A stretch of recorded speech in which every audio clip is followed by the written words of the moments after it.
தமிழ் நெஞ்சங்கள் அனைவருக்கும் வணக்கம். நான் உங்கள் சக்தி. இது நம்ம பை தமிழ் சேனல். நம்ம பை தமிழ் சேனல் முதல் முறையா பார்க்குற மறக்காம சப்ஸ்கிரைப் பண்ணிக்கோங்க. இதுவே ஃபேஸ்புக் இன்ஸ்டாகிராம் பார்த்தா மறக்காம ஒரு ஃபாலோ பண்ணிக்கோங்க.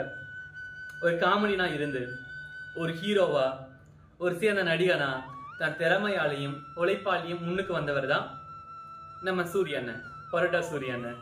இவர் மதுரையில 1977 ஆகஸ்ட் 27 பிறக்கிறாரு. அப்பாவோட பேர் முத்துச்சாமி, அம்மாவோட பேர் செங்கையம்மா. இவருக்கு மொத்தம் 6 அண்ணன் தம்பிங்க. என்னதான் அவர் கடைசியா பிறந்தாலுமே குடும்பத்துல ஒரு சுட்டியா தான் வளர்றாரு.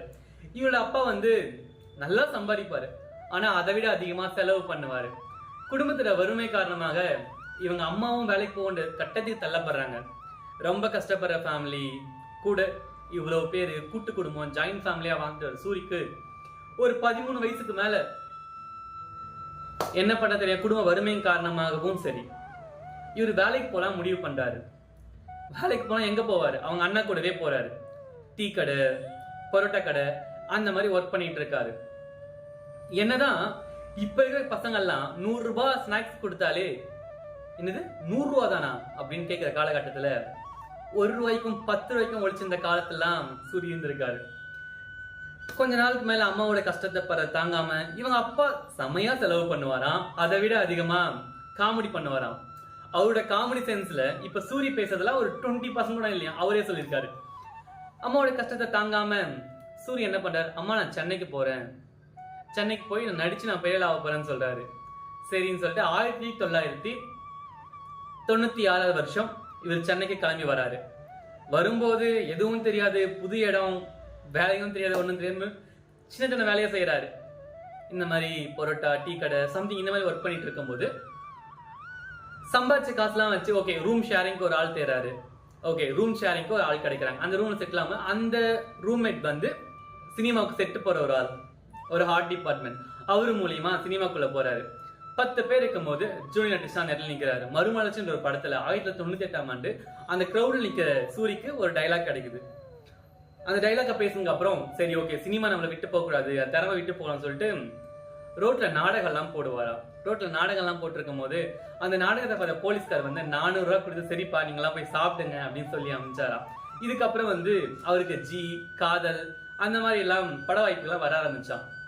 என்னதான் இருந்தாலும் சினிமாவை பத்தி இப்ப நான் சினிமா நடிக்க போறனாலே பெத்தவங்க எப்படி பாக்குறாங்களோ இப்பயே எப்படி இருக்குன்னா அந்த காலகட்டத்தில் எப்படி கொஞ்சம் யோசிச்சு பாருங்க.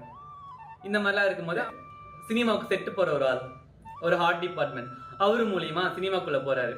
10 பேர் இருக்கும் போது ஜூனியர் ஆர்டிஸ்டா நெட்டில் நிற்கிறாரு. மறுமலர்ச்சின்ற ஒரு படத்துல 1998 அந்த கிரௌடில் நிற்கிற சூரிக்கு ஒரு டைலாக் கிடைக்குது.